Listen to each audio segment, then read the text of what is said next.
Good morning my dear students. Unit 5 arithmetic progression आज हम start करने जा रहे हैं। इसका इंट्रोडक्शन पार्ट देख लेते हैं। सबसे पहले है अर्थमेटिक प्रोग्रेशन। सबसे पहले अपने को देखना है प्रोग्रेशन क्या होता है। प्रोग्रेशन भी कह देते हैं और इसको सीक्वेंस भी कह देते हैं कि होता क्या है ये। A succession of terms formed and arranged to some rule और definite law is called progression.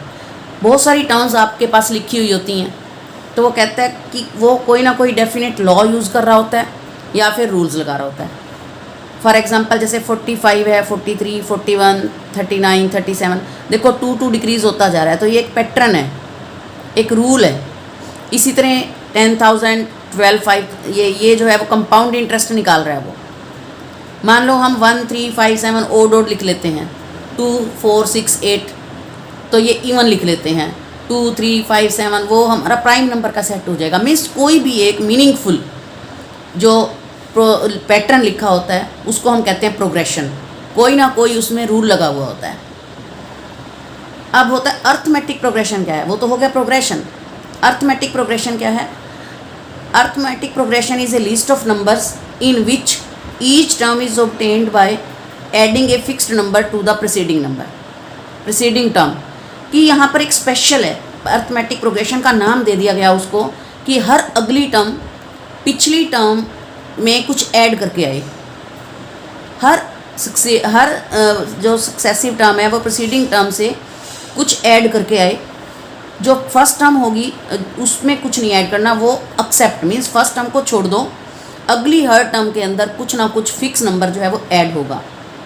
That fixed number is called common difference. जो फिक्स नंबर होगा उसको हम कॉमन डिफरेंस के नाम से कहते हैं। This difference can be positive, negative और ज़ीरो। जो कॉमन डिफरेंस होता है, जो डिफरेंस होता है वो पॉजिटिव भी हो सकता है, नेगेटिव भी हो सकता है और ज़ीरो भी हो सकता है। उसके बाद है जनरल फॉर्म ऑफ AP। क्या होती है? जनरल फॉर्म होती है A + D, A + 2D, A + 3D, where A is the first term and D is called the common difference. D का नाम है कॉमन डिफरेंस। जहाँ पर भी कॉमन डिफरेंस होगा उसको हम D कहते हैं। उसके बाद क्या है? Note the AP in which number of terms is finite और we can say which has a last term is called finite AP। AP दो टाइप की हैं, फाइनेट और इनफाइनेट। जिस AP के अंदर लास्ट की टर्म दी हुई होगी, लिमिटेड होती है, लिमिटेशंस होती हैं वहाँ पर, तो वो फाइनेट टर्म है। और जिसमें डैश डैश डैश कोई ख़त्म ही नहीं हो रहा, अनलिमिटेड है, वो इनफाइनेट का मतलब ये होता है कि जिनको हम काउंट ना कर सकते हो।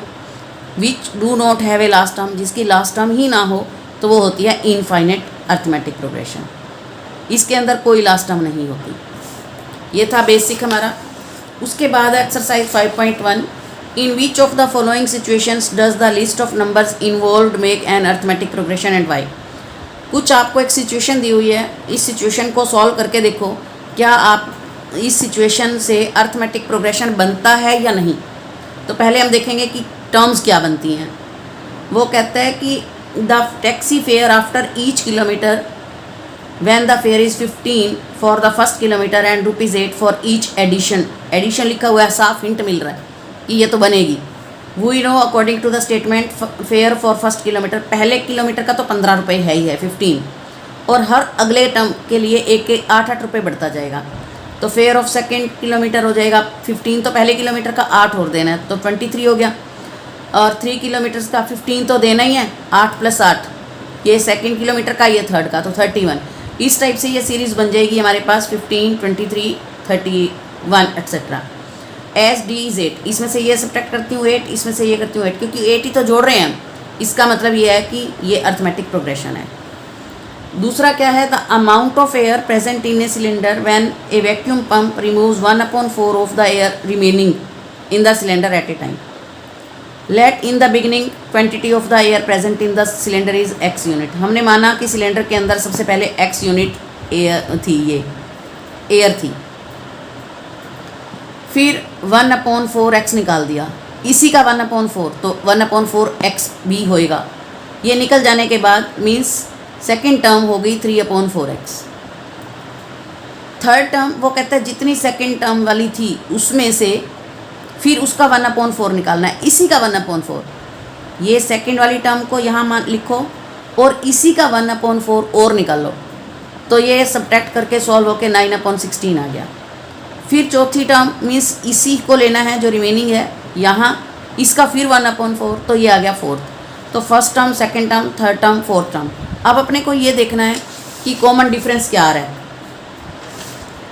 तो कॉमन डिफरेंस के लिए हम क्या करते हैं, सेकंड टर्म में से फर्स्ट टर्म माइनस करते हैं। सेकंड टर्म मेरी आई थी 3x/4 और फर्स्ट थी x, तो आंसर आया मेरा -x/4। फिर मैंने थर्ड में से सेकंड माइनस करी तो मेरा आंसर आया -3/16। ये आंसर हमेशा सेम आना चाहिए। अगर सेम आएगा तो अर्थमेटिक प्रोग्रेशन बनेगी, और अगर ये आंसर सेम नहीं आता, जिसको कॉमन डिफरेंस कहते हैं, तो वो सिचुएशन जो है वो अर्थमेटिक प्रोग्रेशन नहीं बनाएगी। और कैसे निकालते हैं कॉमन डिफरेंस, सेकंड में से फर्स्ट, थर्ड में से सेकंड, हर टर्म में से पिछली टर्म सब्ट्रैक्ट करनी होती है, तो आंसर सेम आना चाहिए।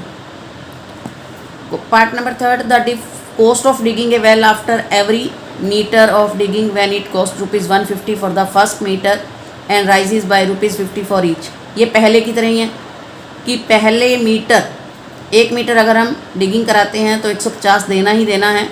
2 मीटर कराएंगे तो ₹50 पर मीटर जुड़ता रहेगा, तो 250 आ गया। फिर 50 जुड़ जाएगा, यहाँ 200 आ गया, यहाँ 250। तो इसका मतलब 50-50 बढ़ रहा है, एडिशन ही तो हो रही है।